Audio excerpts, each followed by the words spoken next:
Hey everybody, thank you so much for stopping back by the channel.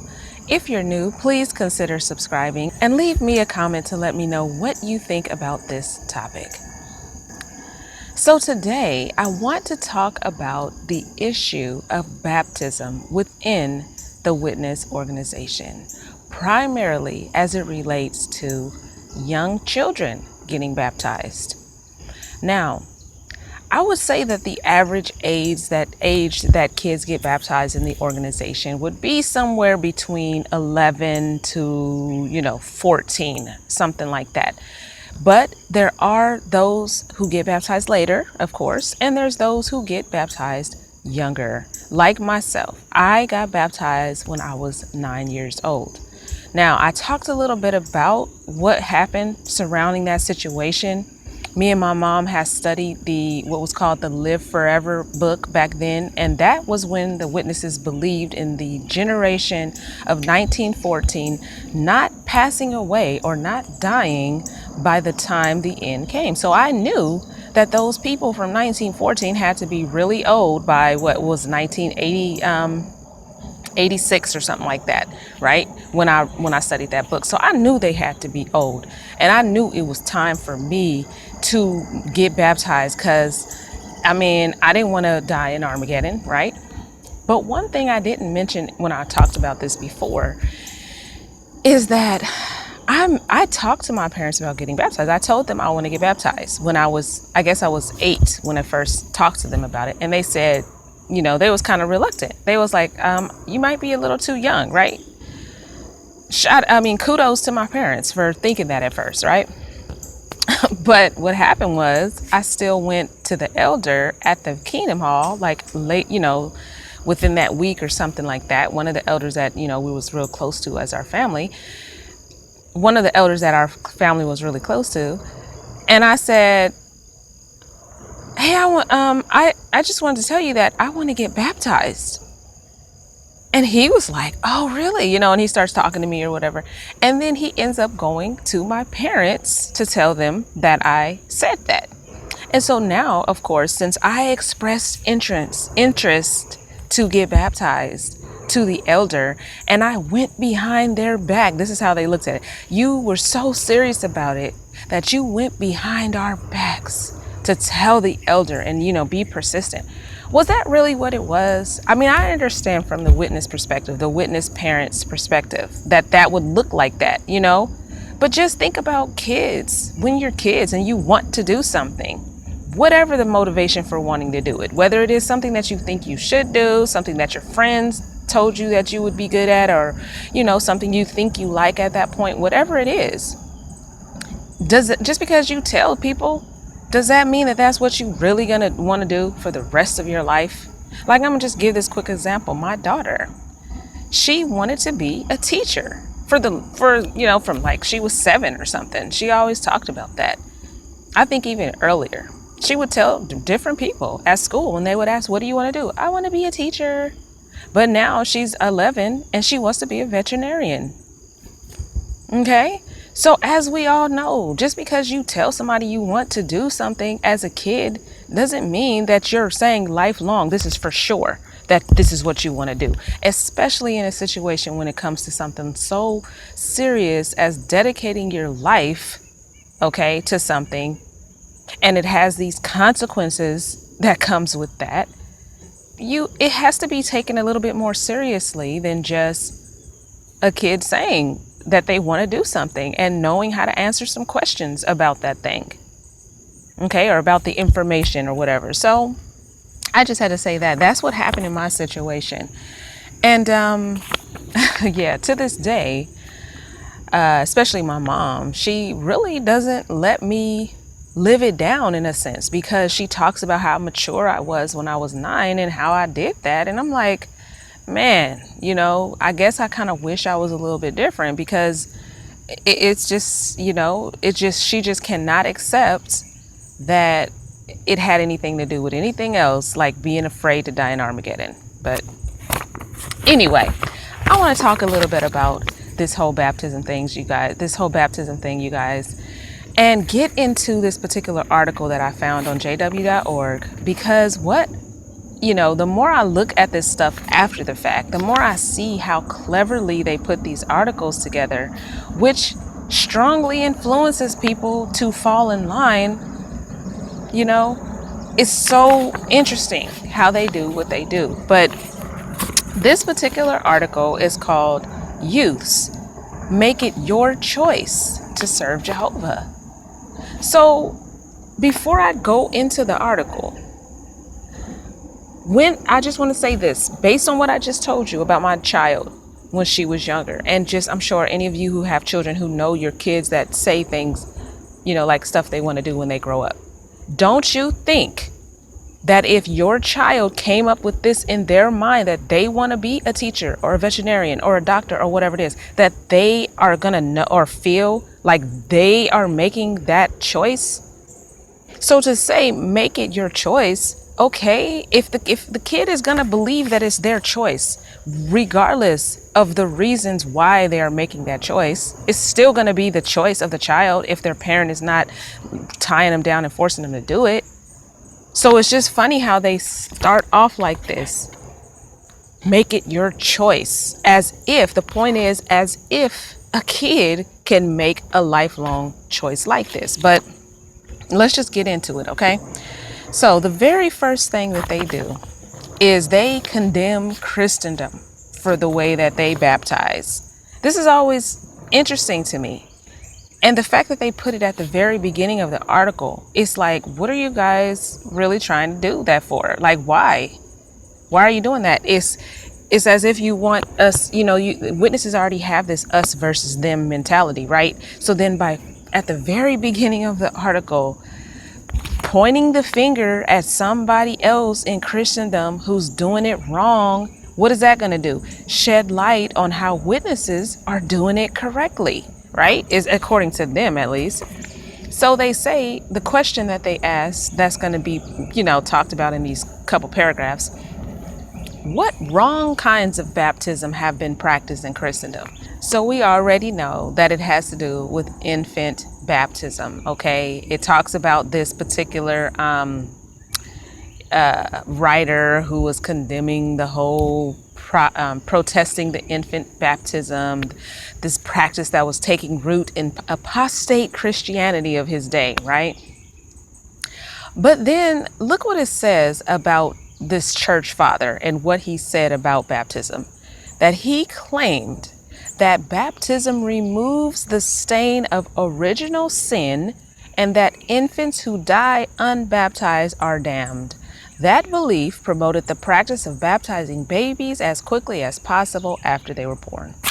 Okay, so it says that they felt that the baptizing removed the stain of sin and that infants who died unbaptized are damned. Okay, so now what we see here is that the witness practice would be probably considered the lesser of two evils.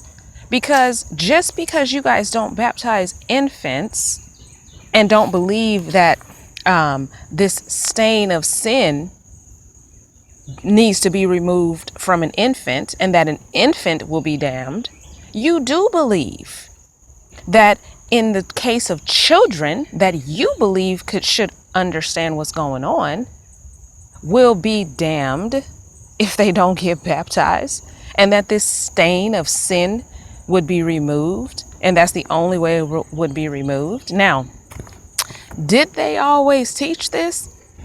I don't know if they actually, stated it this way. But in October 2019, in this particular article called Keep Busy During the Last of the Last Days, this is when they said in paragraph 14 that only those who were baptized would survive Armageddon. So don't you promote the belief then that baptism should not be delayed. The earliest you could get baptized, where you understand the information that you're learning, you should do so as quickly as possible. So even though they're not doing it to infants, which is actually making the choice for the infant, of course, they're saying instead, that the soonest you understand and you as a young person can make this decision, you should do it. But then there is pressure surrounding that automatically. The fact that you have a whole entire article devoted to that is showing that there's going to be pressure on those youths. So even though they make this decision, doesn't mean that they're not pressured into doing so. And you might say they're doing it of their own volition, but if you have pressure around something, how much of it is, without influence? So let's just move on, because there's so much in this particular article that we can talk about. So now going down to paragraph 3. The Bible shows that God considers young children to be holy, even if only one of their parents is a faithful Christian. And then they mention 1 Corinthians 7:14. Okay, so let's see what that says. And I'm in the Christian Standard Bible. 1 Corinthians 7:14 says, "For the unbelieving husband is made holy by his wife, and the unbelieving wife is made holy by the husband. Otherwise, your children would be unclean. But as it is, they are holy." Okay, so it says the unbelieving, not the unbaptized. So are you trying to say that you can't be believing in something if you're not baptized? So that's what they're trying to say here, that if both parents, if one of your parents is a faithful Christian, meaning what they mean by that is baptized though. Okay. So now, what it goes on to say is, does that make such children dedicated servants of Jehovah? No. However, children who are raised by parents who are dedicated to Jehovah receive training that can lead those children to make a voluntary dedication to Jehovah. So what kind of training do they receive? They receive the training that comes through these articles, which one of the articles would be something like this. Part of their training is going to these meetings and studying for these meetings, right? And an article that talks about this is part of the training that they're receiving, which is trying to encourage them to get baptized. So you're saying that it's going to lead to a voluntary dedication. Well, of course, it's going to lead to that. But is it really voluntary if you're drilling this into their head? But then they keep talking about, listening to your parents, right? Being wise and listening to your parents. Like in paragraph, sorry, I thought I heard something. In paragraph 4, they quote in Proverbs, right? And it talks about how Solomon stated, "A wise son is the one that makes a father rejoice, and a stupid son is the grief of his mother. You, O my son, hear and become wise, and lead your heart on in the way." Okay? Now it says this, "Yes, to benefit from parental training, you young ones must willingly accept advice, counsel, and discipline. You are not born wise, but you can become wise and voluntarily follow the way of life." Okay, but you see how they're tying wisdom to baptism. Because the scripture says a wise son is one that makes a father rejoice, and a stupid son is the grief of his mother. So just because you're, you have wisdom, doesn't mean that automatically equates to getting baptized. Okay. So why are you guys talking about this? But that's because that's what they're trying to get a person to see. Drilling it into a person's head, or the young one who is reading this mind, that you want to be wise so you can make your parents' heart rejoice. And they didn't say being wise is going to lead to baptism. What they say is you are not born wise, but you can become wise, which is true. Those things are true. But then it says, and voluntarily follow the way of life. So that's like tacked onto the end of it. Like that is automatically something that happens when you become wise. You're going to voluntarily follow this way of life. Then it goes on in paragraph 5, children, be obedient to your parents and blah, blah, blah. We all know that scripture. Honor your father and your mother, the first command with the promise. It's very interesting how my mom still talks about this scripture to this day. To this day, she makes it seem like, you know that I want the best for you. So according to the scripture, honoring me would show, and honoring and respecting what I say is a form of love, and showing Jehovah that you respect and honor me is a form of showing that you love me. And if you know that all I'm telling you is something good, then this should motivate you to want to, listen, because you know that it's only coming from a place of love. And I'm thinking to myself, it sounds like I would be doing this for you then, to show you that I'm honoring and loving and respecting you. Then I would have to go to this religion. Of course, they would say, serve Jehovah, because this is what Jehovah wants you to do. But it's interesting how they tie that in there with honoring your parents. And kids, regardless of who you are, want to make your parents happy. So then when you put that and tie that into being a part of this religion and tie that into getting baptized, then kids are going to say, well, yeah, it all seems to fit. If I do this, I'll be making my parents happy. I'll be serving God. You know what I mean? So that part is like a guilt trip right there, because that's tied to that. And it shouldn't be. It should strictly be about your dedication to God, if that's really what it's about. But then this paragraph right here really gets me, you guys. Paragraph 6. Are Christian parents unfairly influencing their children when they raise them in the discipline and mental regulating of Jehovah? No. See, they already answered it for you. How are you going to say that? How do you know I'm not going to say yes? But you guys are saying no. So we got to just check out their reasons for this. So then they say, who can criticize parents for teaching their children what they consider to be right and morally beneficial? Atheists are not criticized for teaching their children that God does not exist. Roman Catholics feel duty-bound to bring up their children in the Catholic faith, and they are rarely criticized for endeavoring to do so. Similarly, Jehovah's Witnesses should not be accused of manipulating the minds of their children when they raise them to adopt Jehovah's thinking on basic truths and moral principles. Okay, so man, you guys, when I look at this, it must be some psychologists writing this stuff sometimes, the way I see how they do stuff, because the question that they asked you at the beginning was, are Christian parents unfairly influencing their children, right? And then they give all their proofs why they're not. But then at the end, they said Jehovah's Witnesses should not be accused of manipulating the minds of their children. That's not even the first question that they asked. So why are you saying that? Because see, now it makes, if anybody was thinking that influencing your children is not, is a bad thing, now you're really going to be solidified in the thought that you shouldn't think that, because the way that they say you shouldn't be accused of manipulating. But that's not even what you was talking about. If you had said, are parents unfairly manipulating the minds of their children when they raise them in the discipline and mental regulating of Jehovah, like that right there would be a different question. And then if you guys gave the proofs that you give there in the paragraph, then some people might say, well, yeah, that is unfairly manipulating their minds. If you're training them to think a particular way, you know what I'm saying? And they don't really have a choice. But they say unfairly influencing the children, which is taken way more lightly.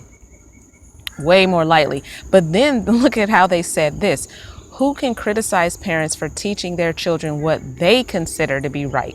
What they consider to be right and morally beneficial?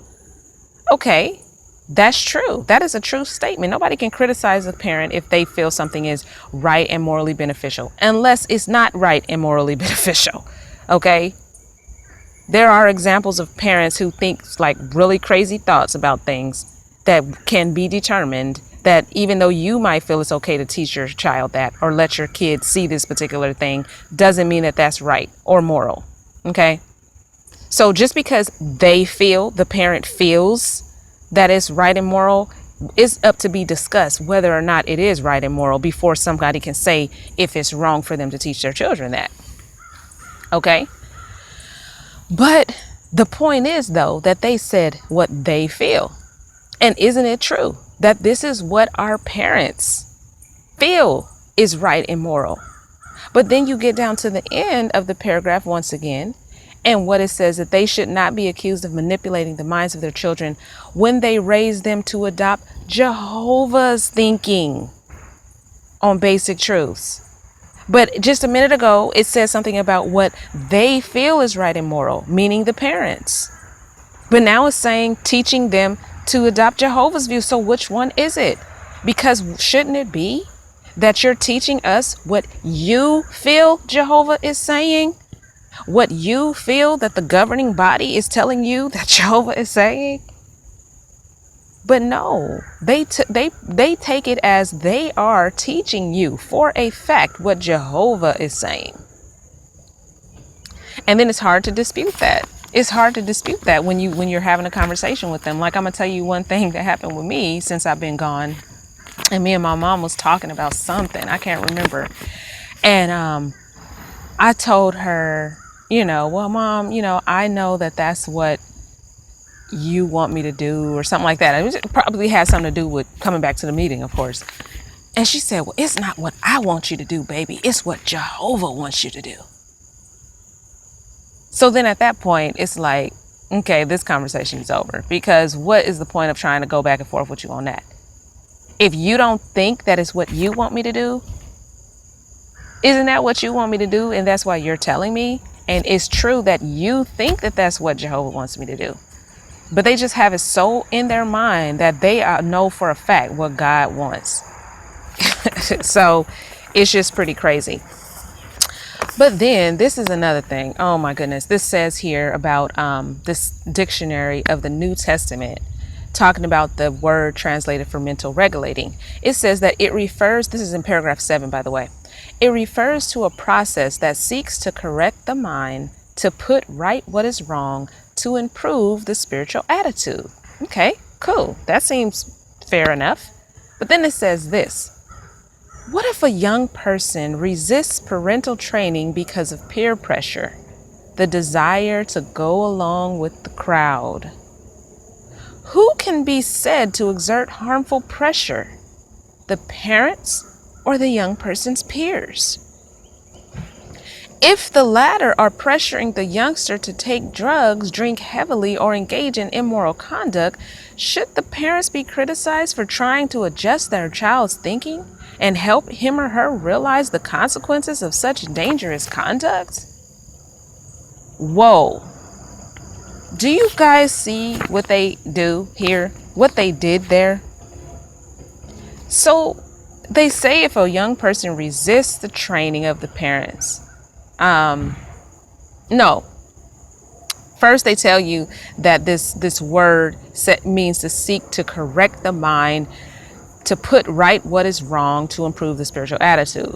Okay, to correct the mind means that the mind needs to be corrected. To put right what is wrong means that something is wrong, right? And then it says to improve the spiritual attitude. But then it says, what if a young person resists parental training because of peer pressure? Well, what if they resist because they just aren't ready? That's not always what it is, because of peer pressure. And then this is the desire to go along with the crowd. What did the go along with the crowd? What do you mean by that?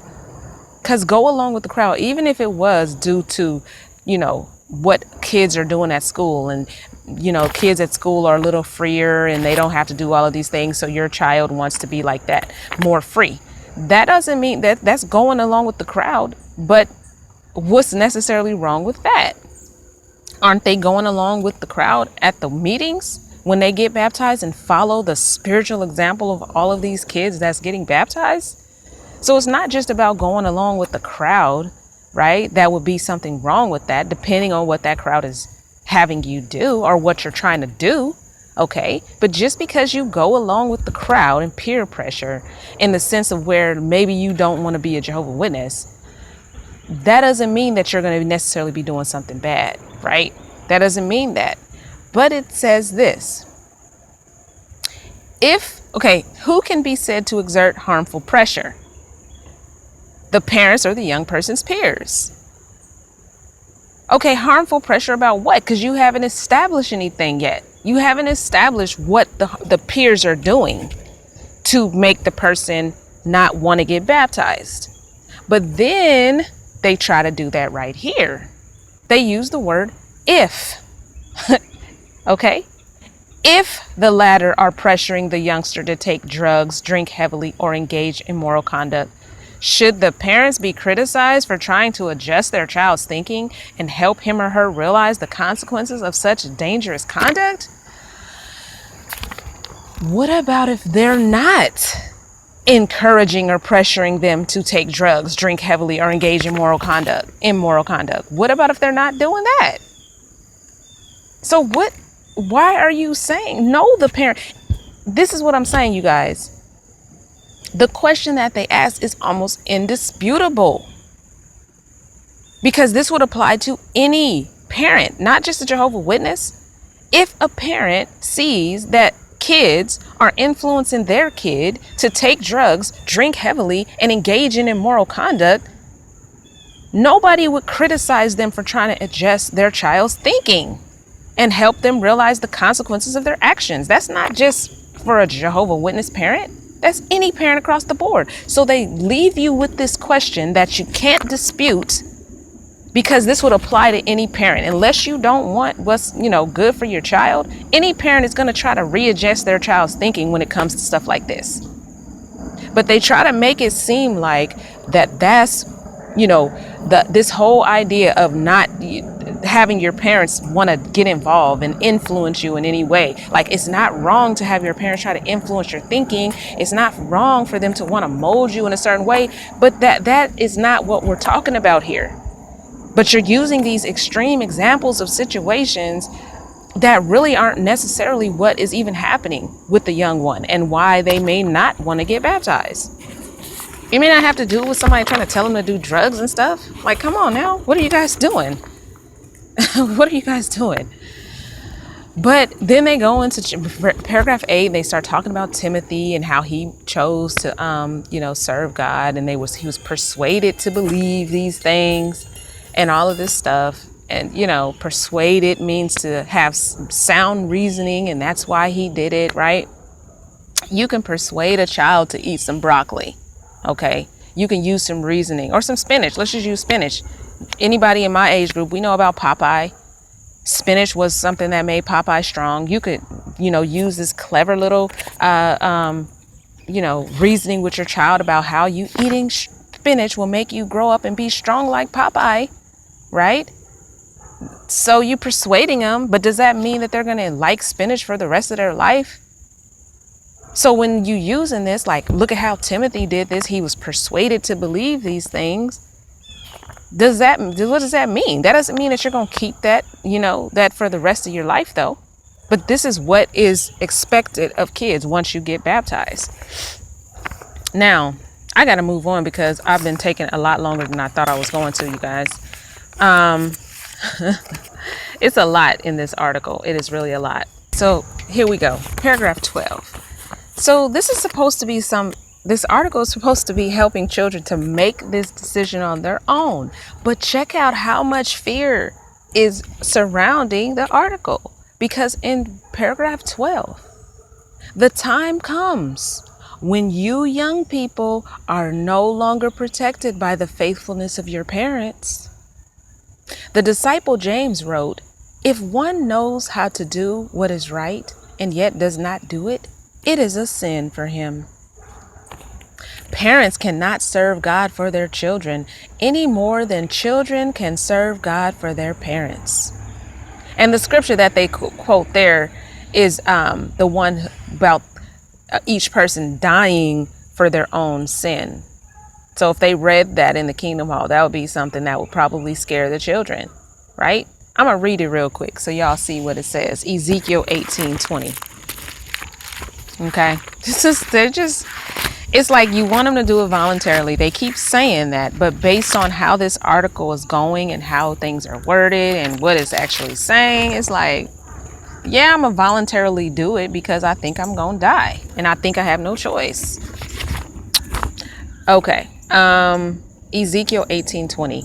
The person who sins is the one who will die. A son won't suffer punishment for the father's iniquity, and a father won't suffer punishment for the son's iniquity.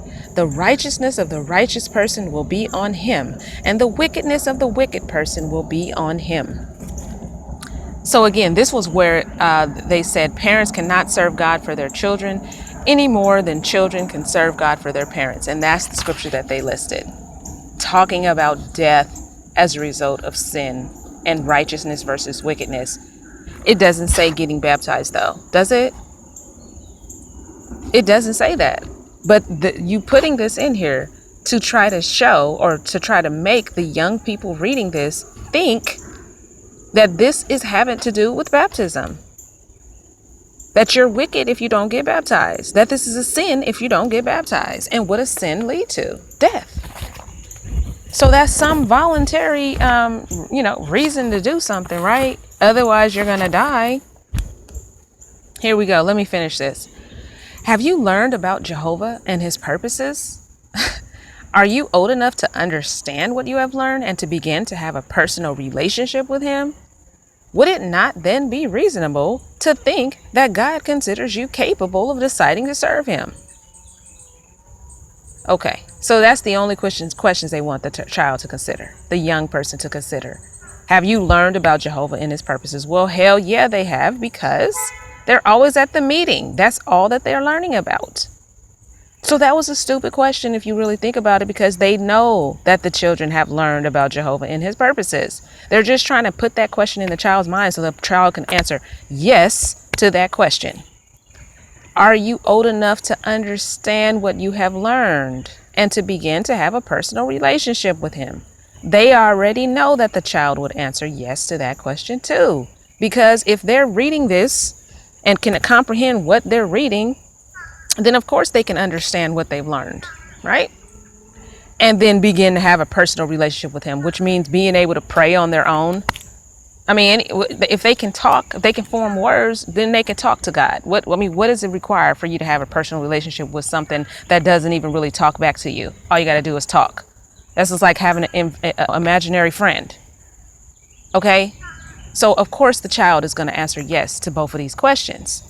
Then they say, would it not then be reasonable to think that God considers you capable of deciding to serve him? Because that's the only two questions God would consider too, right? But they don't ask any question like, are you ready to make a lifelong commitment that if you don't keep, you will never be able to speak to your friends and family again? They're not going to ask a question like that. But that's a question that they should be asking to really have a fair chance for these children to know what are the consequences really if you someday decide that you don't want to do this anymore. Because even though, people know about disfellowshipping, kids know about this stuff, they're not thinking about, if I don't do this, if I don't believe this. Kids don't think about 2 or 5 years from now. I mean, they may say when I get older, I'm gonna do this, but they really aren't thinking of years and years away a lot of times, unless they're in the older teenage years. But there's nothing that they will be contemplating about leaving the organization, because there's no reason to think like that, because they think it's true at that point in their life. But that doesn't mean that something can't change, right? So now, let's move on. Like I said, it's a little longer than I thought it was going to be, you guys. The next subheading, why put off getting baptized? And then the question is, what biblical examples show that baptism should not be unduly delayed? Now, this actually is really stupid. They really didn't realize how silly what they did here was. What prevents me from getting baptized? This is that Ethiopian man who put that question to the evangelizer Philip that had just learned that Jesus was the Messiah. Okay. Then similarly, I'm skipping a little bit right here. Similarly, a woman named Lydia, whose heart was open wide to pay attention to the things spoken by Paul. Okay. Then likewise, the jailer in Philippi listened to Paul and Silas as they spoke the word of Jehovah to him. And then he was baptized without delay. Okay. Then it says, therefore, if you have a basic knowledge of Jehovah and his purposes, which we already established in the paragraph above, that a child would have the basic knowledge of Jehovah and his purposes, okay? It's not hard to get that if you go to the meeting all the time. A sincere desire to do his will, yeah, why wouldn't the kids have that? And a good reputation in the congregation, of course, you're just, most young people do.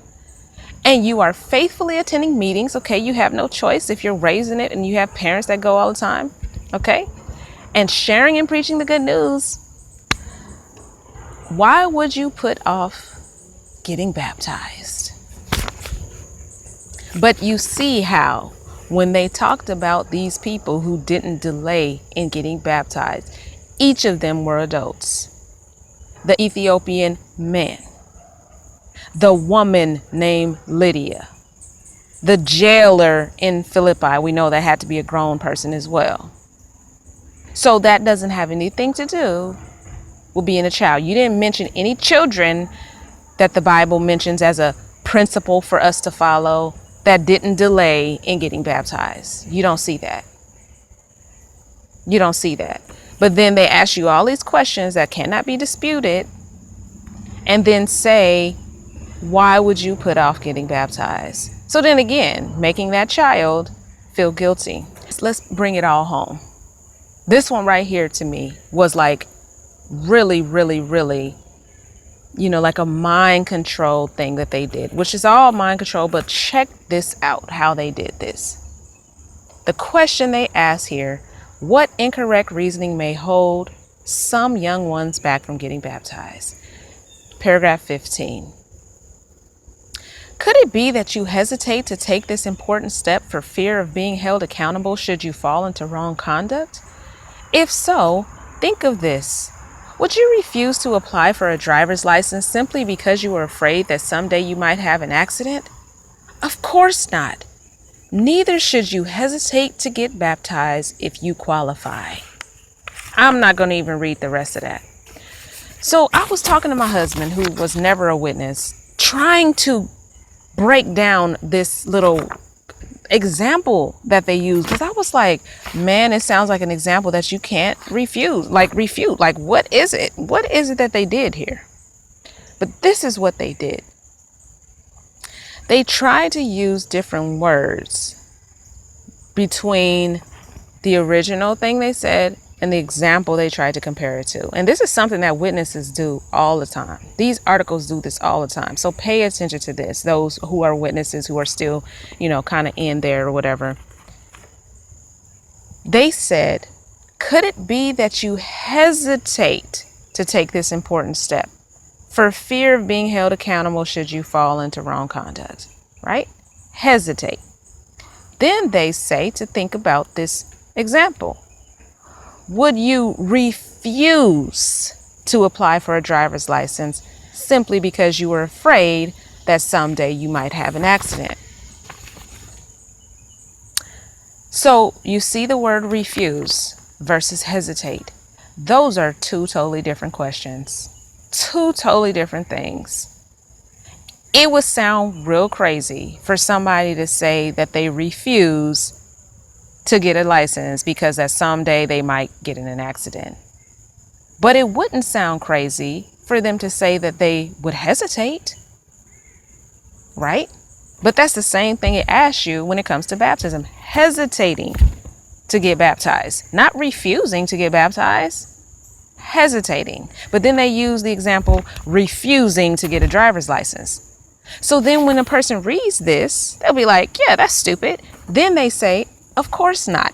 Then they go back to hesitate. Neither should you hesitate to get baptized. So they use hesitate in the original question, refuse in the example, and then go back to hesitate. So then it makes you be like, yeah, okay, I shouldn't hesitate. But you didn't even realize that the question they asked about the driver's license, or the young person reading this a lot of times, wouldn't even realize that that question was not even a valid question that made sense. It would actually make a person be foolish if they actually refuse to get their driver's license for that, But you could hesitate if you don't feel comfortable yet. Maybe your skills, you're not ready for it yet. right? You're not ready to get your driver's license. You're kind of still scared. So you hesitate and maybe wait a little bit longer. And that's the same thing with getting baptized. If you still feel like maybe you might get into trouble, you hesitate, you feel like you can put it off a little bit longer. Should be nothing wrong with that. And they're trying to make it seem like there's nothing wrong with that. There's no pressure here. Do it of your own, free will, whenever you want to. Yeah, okay. But that's not what they're saying, as you guys know. Then it says here at the rest of 15, indeed, you will be strongly motivated to do your utmost to resist wrongdoing if you have dedicated your life to Jehovah and have agreed to do his will. Yes, you will be strongly motivated. Why? Because you could get disfellowshipped.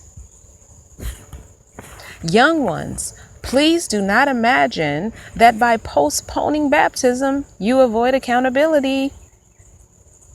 When you have reached the age of responsibility, you are answerable to Jehovah for the way you act, whether you are baptized or not. So you see how they just did that, you guys? That is some craziness. Because they're trying to make it seem like it's your choice. Choose what you're going to do.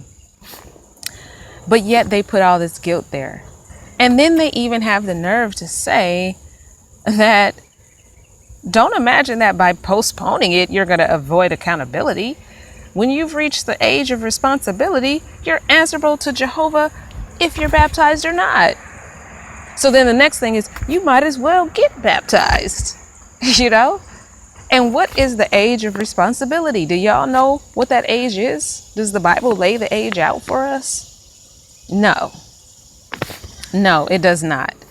But of course, they think that the age is as soon as you're, what God's will is and what, all of that. That's what they think the age of responsibility is. But again, I'm going to go ahead and, get ready to shut this down, you guys. But this is the last thing I want to say about that. Witnesses always say that when certain things aren't mentioned in the Bible, when God does not expressly state what he wants us to do in a particular situation, or y'all to do in a particular situation, what they do is they use the principle. Like, for example, with birthdays, which I'm going to do a video about that. The principle. The only time these situations are mentioned is in a situation where a non-servant was celebrating their birthday. So that principle shows us that God doesn't want us to do it. Okay, so then if that's the case and you use principles when it doesn't tell you, then why not use the principle that Jesus laid out, which was to get baptized at 30? Why not use that principle? But at the very least, even if you don't make them wait till 30, how about 18? How about being an adult? Nothing else in life can you make a lifelong commitment, sign a contract, sign your life away, especially something that has such dire consequences, can you do at a young age like you can in the witness organization. So why not make it at least 18? But we already know they're not going to do that. We already know that because they would not have the retention that they have. The numbers would completely fall off and, it just wouldn't work. It just wouldn't work. So, this is what it is. This is how it continues to be and how they continue to keep people afraid from leaving. That's why we have so many that have, that are experiencing shunning right now because they got baptized young and didn't know what they were getting into, didn't have a chance to research the origins of this religion and look at some of this stuff. And it's unfair to have them have pretty much signed a contract that they can't get out of. And it was an unfair contract. It wasn't, that's not what they signed up for. Young people that got baptized wanted to serve God. But of course, serving God, according to them, is the only way to do that is tied to this religion. And that should be, more clear. That should be made more clear. But even if it is made clear, young children still are not capable of making a decision like this. They should have something like, you know how people who are married go and renew their vows or something. They should have something like that when it comes to children. You get baptized young, okay, now let's see at 18 if you want to get rebaptized. This is the real official one, you know what I'm saying? And then like that's the one that solidifies everything. Let's see how that works. If y'all did that, let's see, you know. But you know, they're not going to change it. But anyway, you guys, this is all I really wanted to talk about baptism. The kids, you know, kind of stand no chance, the ones who are raised in it, unless they are a particular type of personality, inquisitive, or they have parents that are a little bit more lenient about things. It's going to be very hard for them to not read these articles and feel guilted into getting baptized. It's just a fact. But leave me your comments and let me know what you think about this whole baptism issue. And I look forward to seeing you on my next video. Thank you so much for watching. Have a great day.